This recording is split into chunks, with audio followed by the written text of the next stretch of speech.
So welcome. Thank you. You're welcome, and welcome to our My Jewish Story, which is a program that we're doing to make people aware of other people at the congregation and some of their background, and it's a chance for us to share stories. Just a piece of information, Fred. This has really exploded. I've got a list of another 4 or 5 people who are wanting to do this because everybody has a story to tell and they all want to share it, which I thought was magnificent. It's a great idea.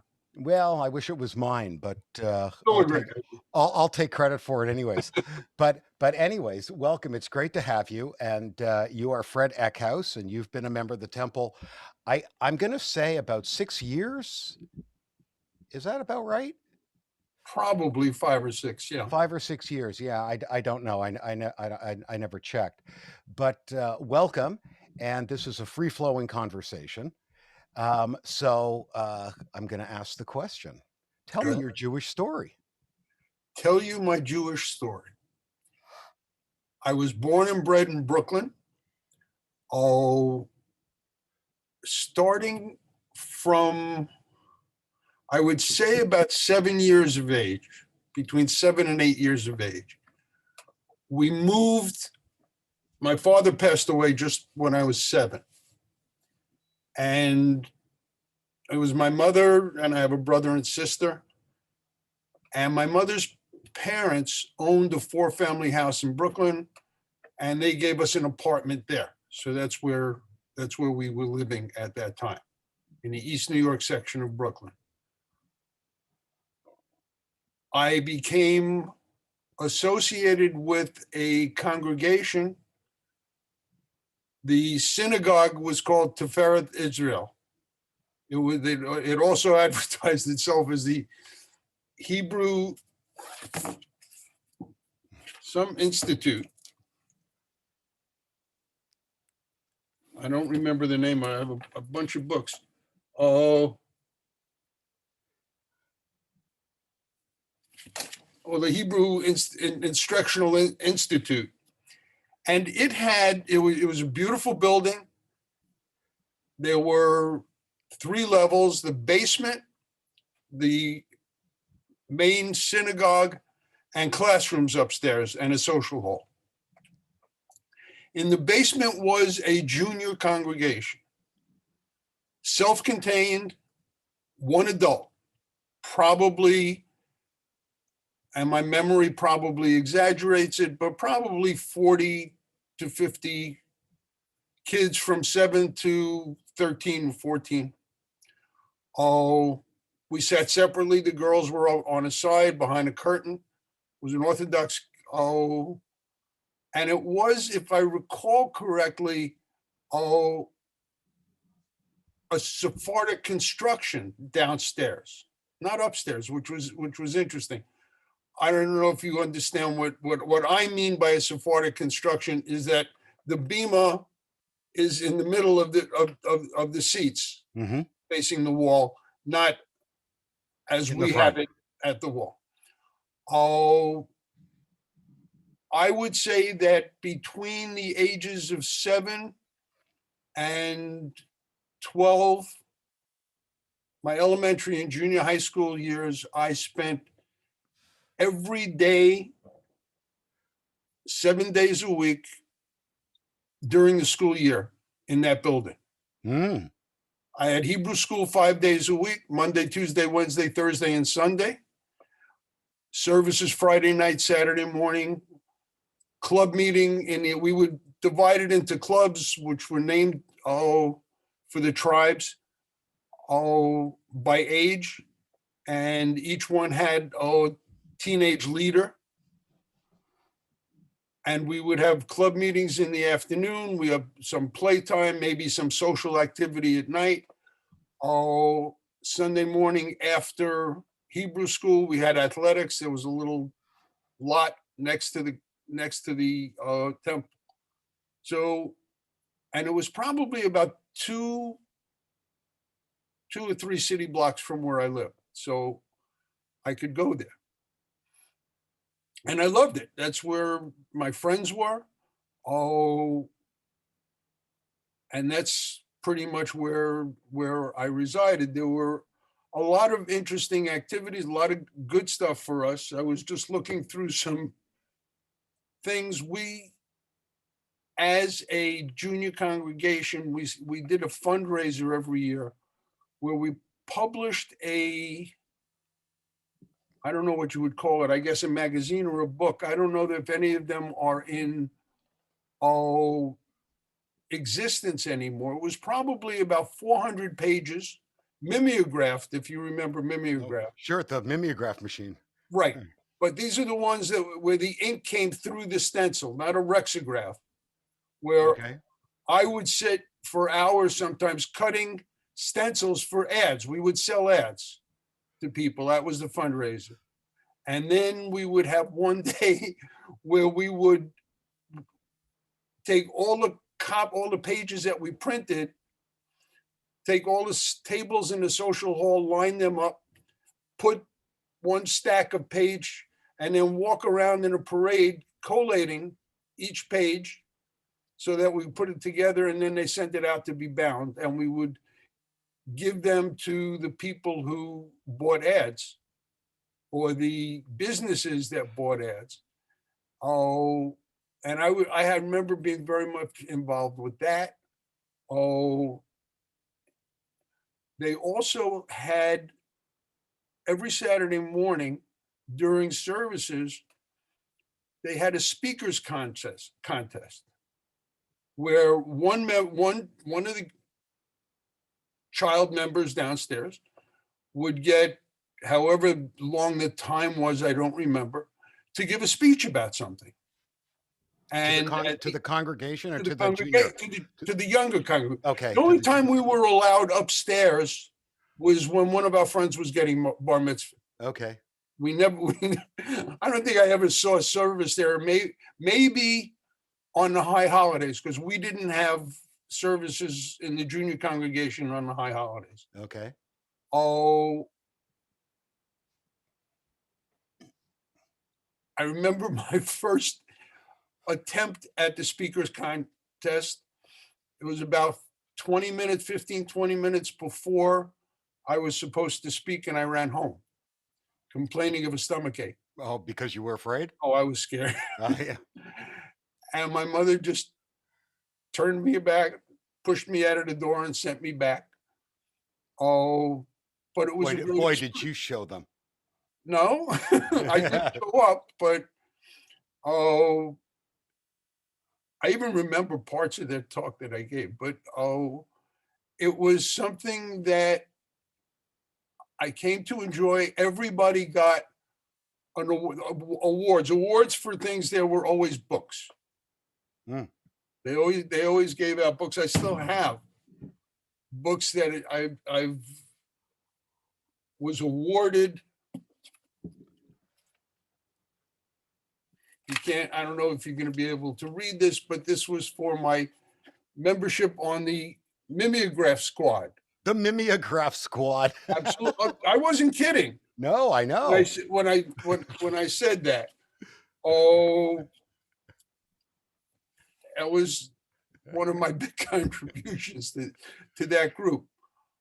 Oh, and we had a hierarchy of officers with the older, the older kids. And that was really my Jewish education, my Hebrew education, which was not particularly successful. I probably can understand maybe 9 Hebrew words. Oh, but I can read Hebrew. Oh, and it was a major and formative part of my life. I still have friends, at various places around the country now that I've been friends with for probably almost 70 years. Mm-hmm. Oh, maybe a couple less. We had my friend Hugh Rosenthal was a phenomenal cantor. He had a great singing voice, and he was the one who would lead our services Friday nights and on the weekends. And he became a cantor?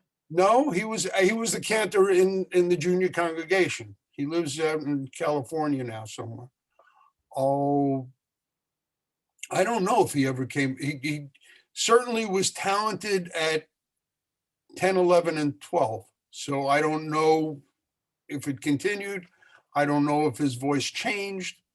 Oh, but he's one of the people that I was friendly with that stood out for that challenge, that talent. Oh, that was about it. I mean, in terms of my introduction to Judaism and my participation in, I guess, organized Judaism as it was. So let me ask a question. Go ahead. What was it in your family from your parents that they wanted you to be that active in the junior congregation? It wasn't. It was enrolling me in the Hebrew school, and it emanated from that because Right, I was there. it grew from that because that's where your friends were, And so that's where forth. I was. I was there, as I said. Hebrew school was 6 days a week. Mhm. And I found out about the junior congregation, and I was involved with it because it was a place to go after school. Oh, and I was at the building anyway, and it gave me some place to go Friday nights and Saturdays and after school on Hebrew school on Sunday. It was funny because I can still remember the first time when I went into high school and I tried out for and I made the football team in high school. And in New York City, high schools play football on Saturday mornings. Mm-hmm.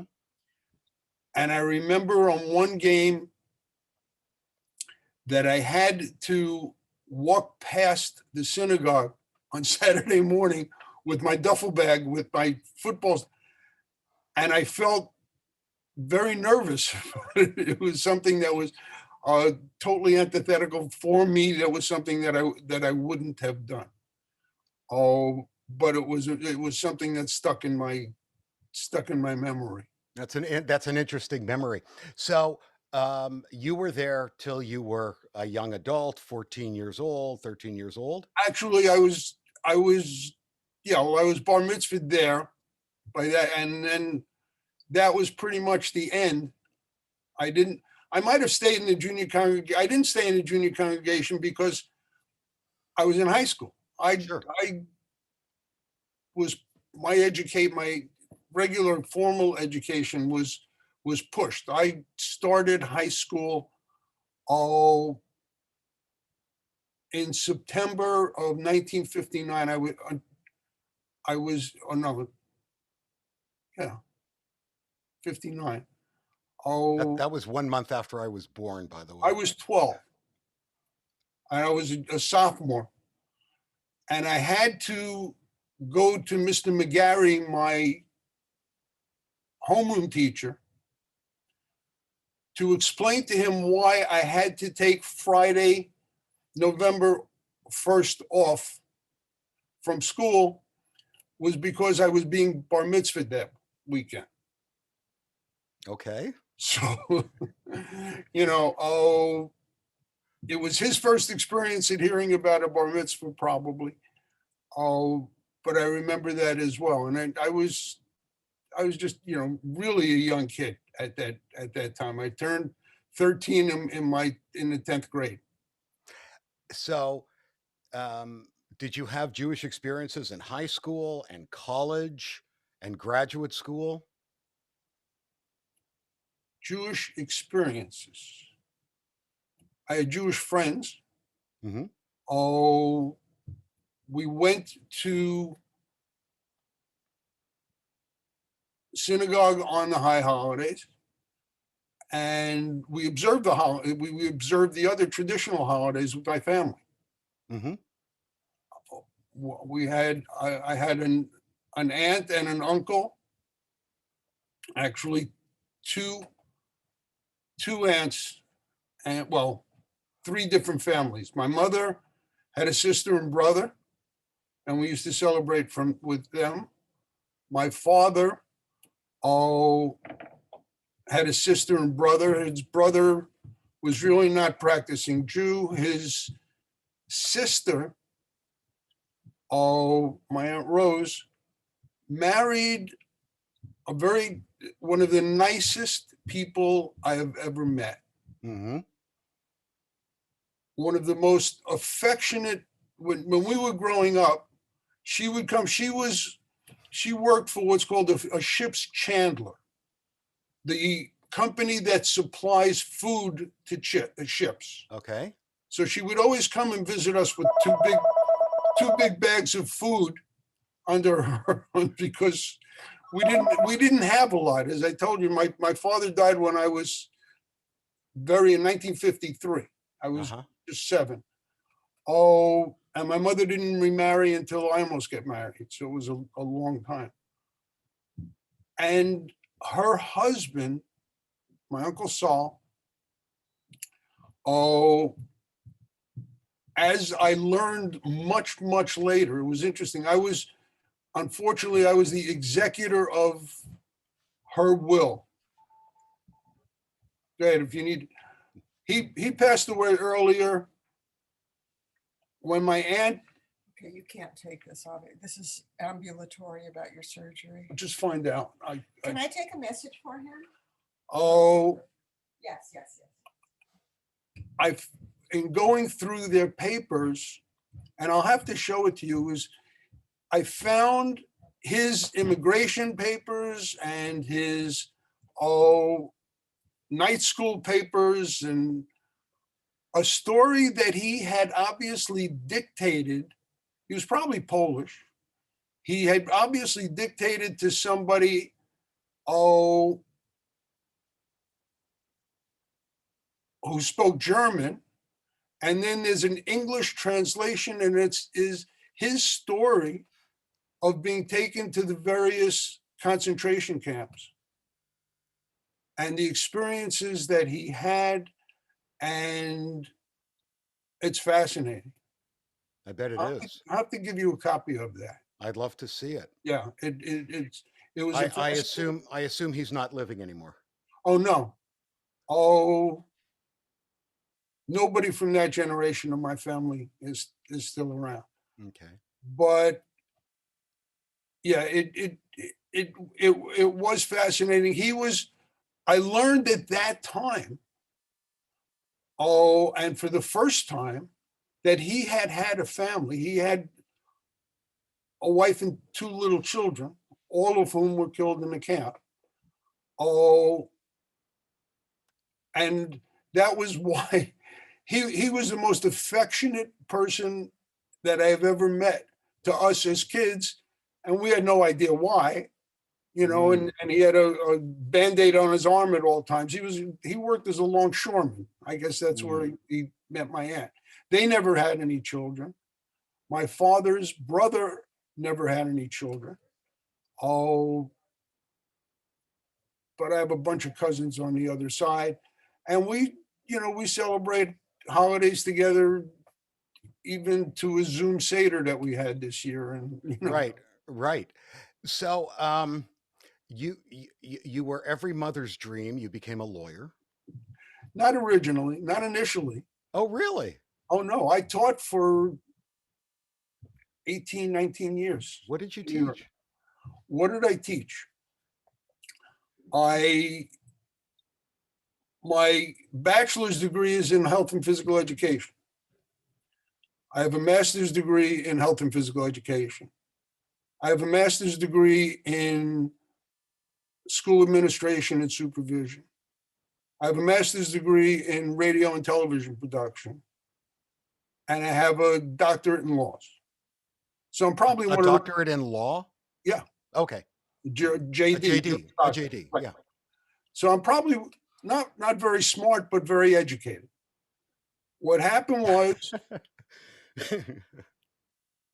I sat down, I guess it was my senior year in college, when they were televising the draw for the draft, Oh, where they would pick a capsule with a month in it, a capsule with a day in it.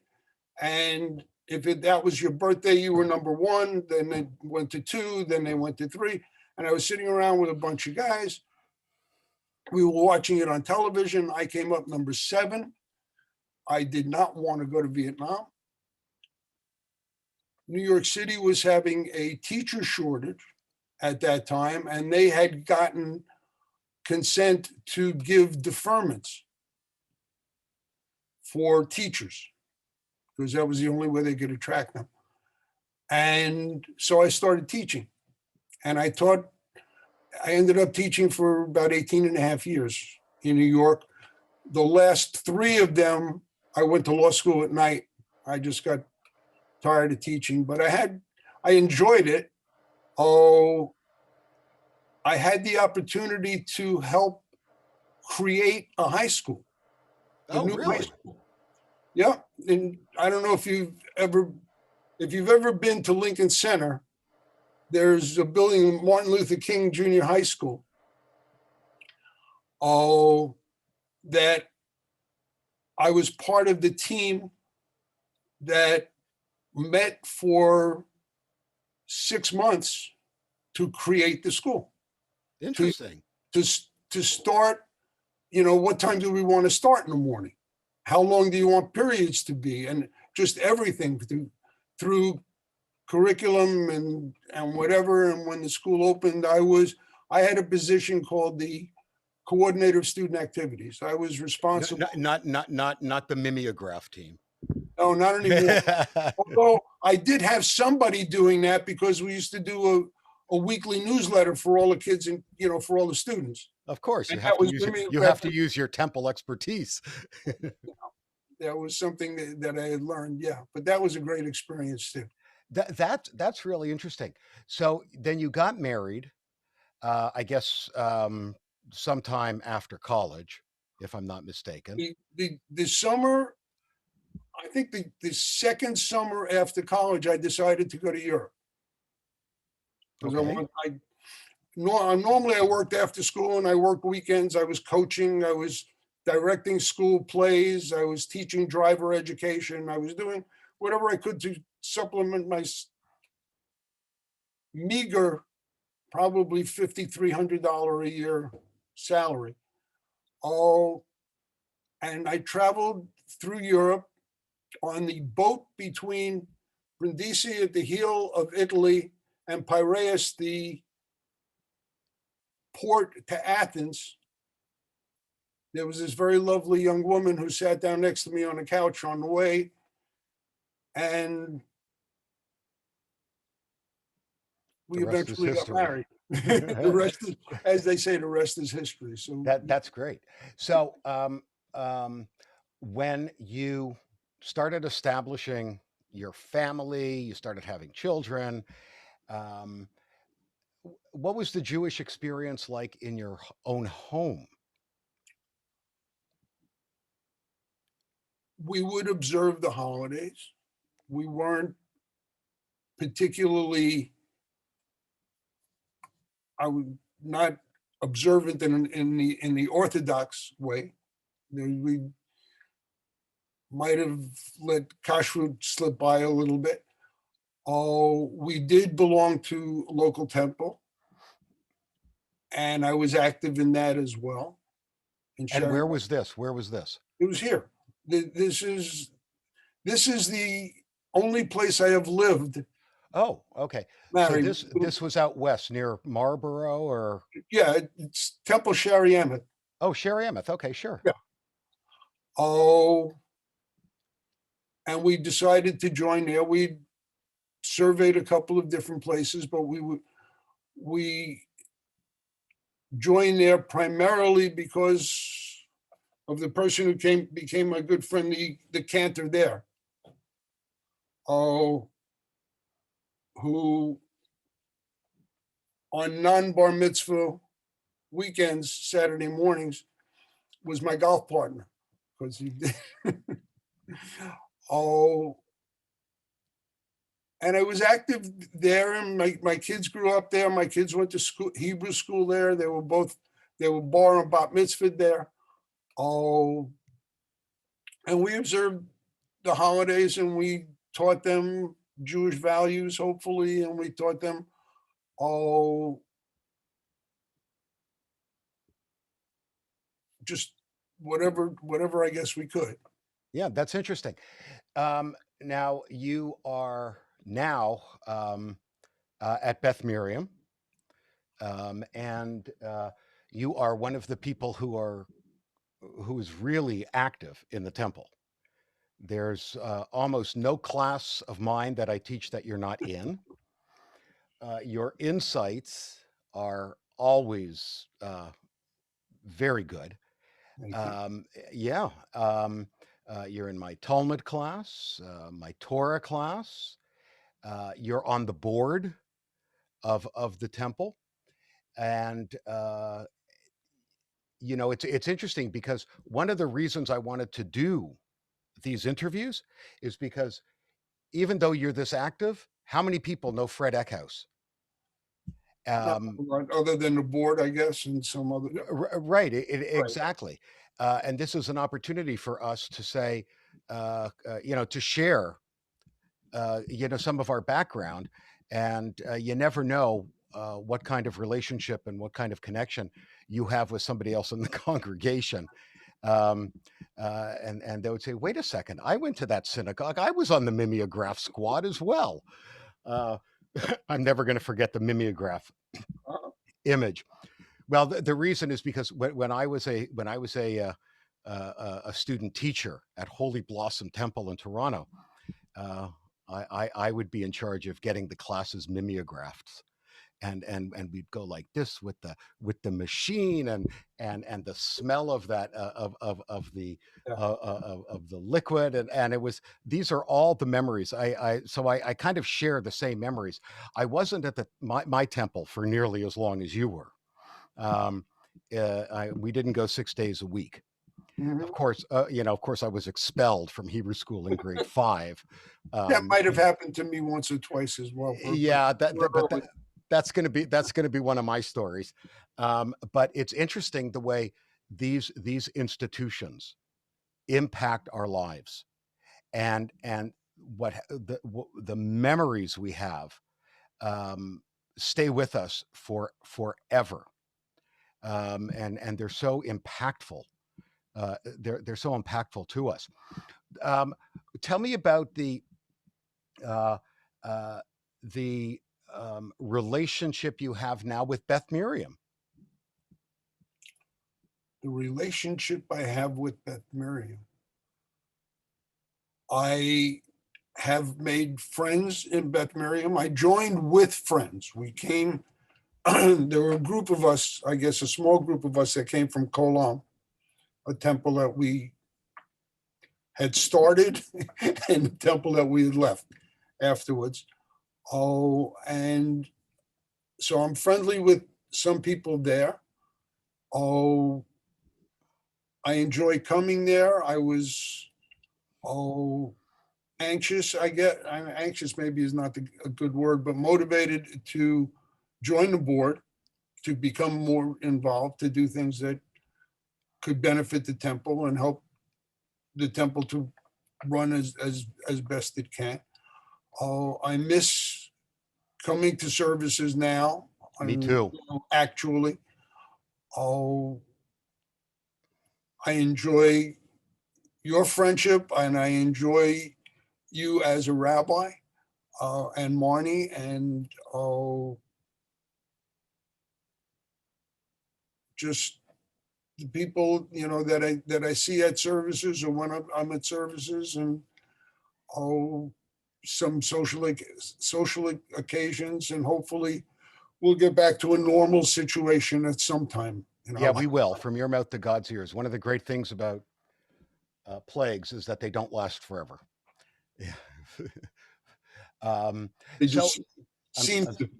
Right, they seem to. I mean, we've been stuck at home for about a year, but it's interesting because uh, um, we're doing things that we've never done, and we never would have the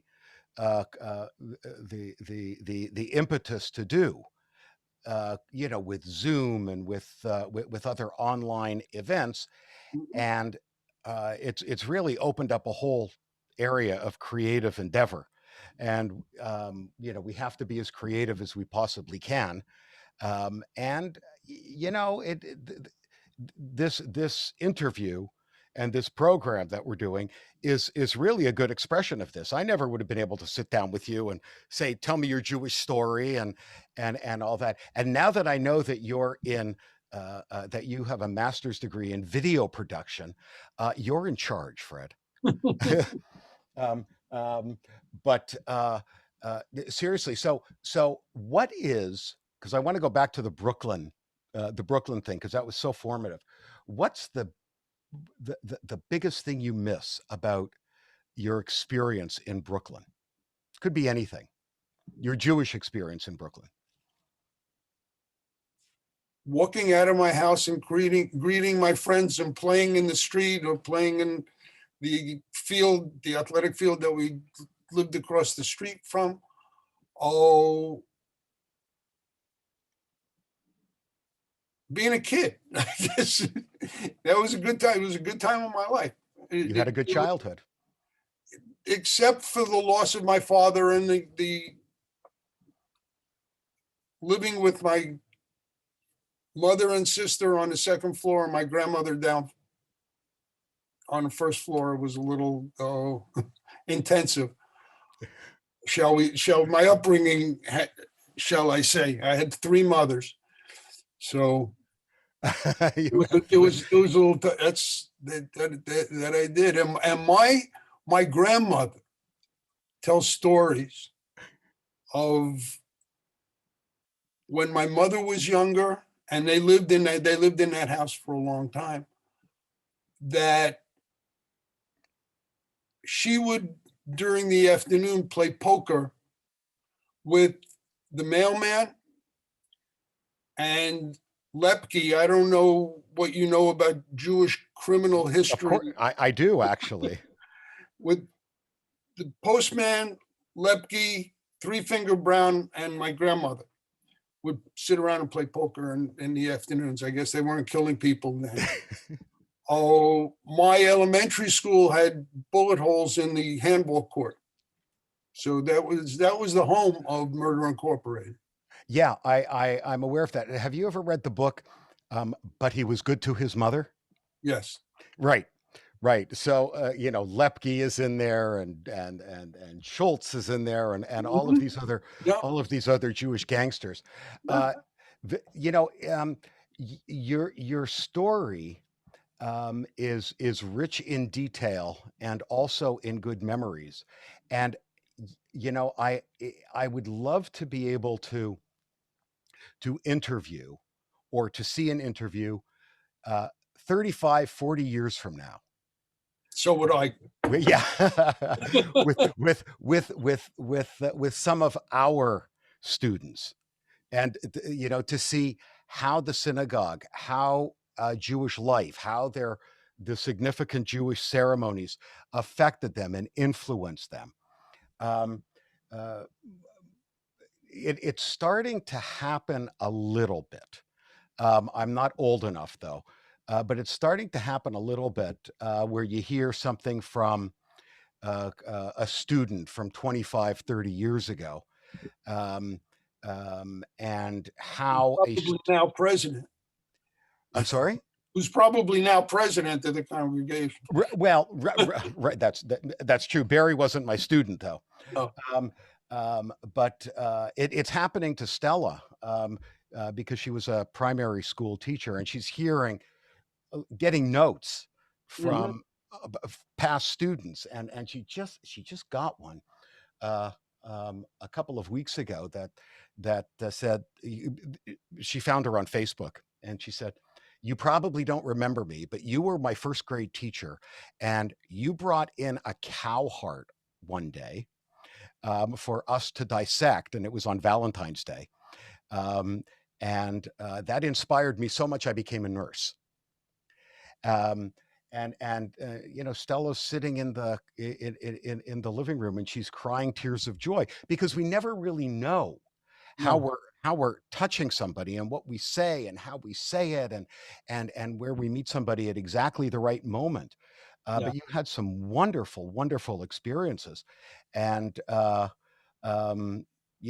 than the death of your father and the fact that you had three mothers, it sounds like a wonderful childhood in Brooklyn. What else do you want to add? What other Jewish wisdom do you want to share with me? Wisdom, I don't know that I necessarily have to expend. Oh, I think that one of the issues today, when you're talking about looking at people 25 years from now, from hence or from the past, is the amount of competition that kids are faced with. Mm, Oh, with temples. I've noticed that. I've been involved with that, both at, particularly at Shari Emmett. And here as well, is that there are so many outside activities pulling kids away. Number one. sure. Number two, what are there, three, maybe four children that could walk to temple from their house, if that Yeah. many, that don't have to be driven by a parent and picked up Mhm. by a parent, don't have ballet or softball or soccer or some other kind of thing that's competing with what could be offered by the temple. And that's unfortunate, because I think it cuts into just the whole aura of the Jewish experience that you're talking about. Oh, because it pulls kids out, and it's just that, I guess, the times that we have now. It is. It is. And the expression "life is with community" means a lot. And if there's not a an integrated community, it's really hard to foster that. Yeah, Um, so I mean, I share your consternation about that. But the truth is that um, some of these students have a connection to the temple, even though we don't know about it, which is really interesting. We started a program called Yalla, Young Adult Learner Academy, and we weren't expecting that many students to show up once a month on a Sunday um, to learn with me. And I have a very large group, and want to they want to be part of a connection to each other, even though they weren't in the same teen academy class. And these are kids who are in college and post college, who are already working. And I think that what you're saying is right, but I would also not diminish the real relationships that these students develop and hang on to. And as I say, in 30 years, it'll be interesting to see, what they say and what their connection to the synagogue is and Jewish life and all of that. Um, but I hear what you're saying, and I mean I agree with you. There's too many other things competing, but we must never diminish the connections that are in the hearts of these students. If I seem to, I certainly never intended to diminish Oh, anything. no, of course not. I, I was bemoaning the fact that there was just not more activity and time that was spent, as compared with what I had had. That's all. That's yeah, that's absolutely true. I used to get on the bus on Monday and Wednesday and Sunday, and I would pay my bus token, and I'd go down to Holy Blossom Temple, and then I was in Hebrew school and religious school on Sundays, and on Monday and Wednesdays I would be in Hebrew school, and those were very, very formative years for me, and so I can relate to that. I couldn't walk to the temple. That was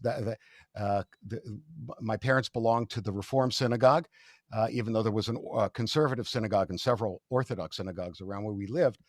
But we all have our something a little bit different in our experiences, and the key that I'm hearing from you is to make those experiences count. And for you to have a book that was presented to you when you were 15 years old or 13 years old, and you were the mimeograph scholar of Tiferet Israel, that says a lot. Yeah. That really says a lot about the influence that the synagogue had on your life. My my uncle, who was vice president of the men's club in his synagogue in a different part of Brooklyn, gave me my one claim to public fame. Oh, what was that?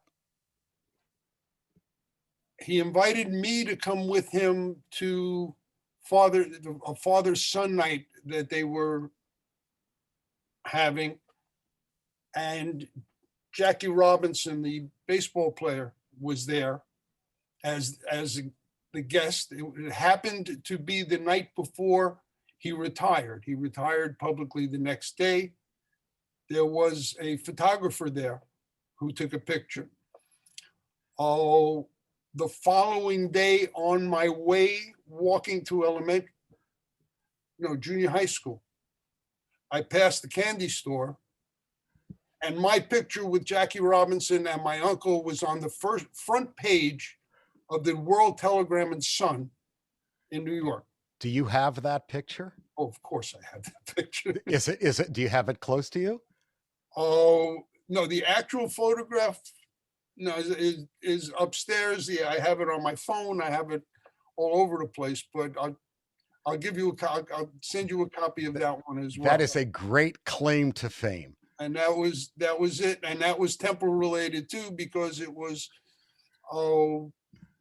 his men's, my uncle's synagogue's men's club that had that effect. That's a great story. That's also a great place for us to finish here. It's a happy story. It's a great memory. Fred, I want to thank you for sharing with us, and for letting us get to know you a little bit.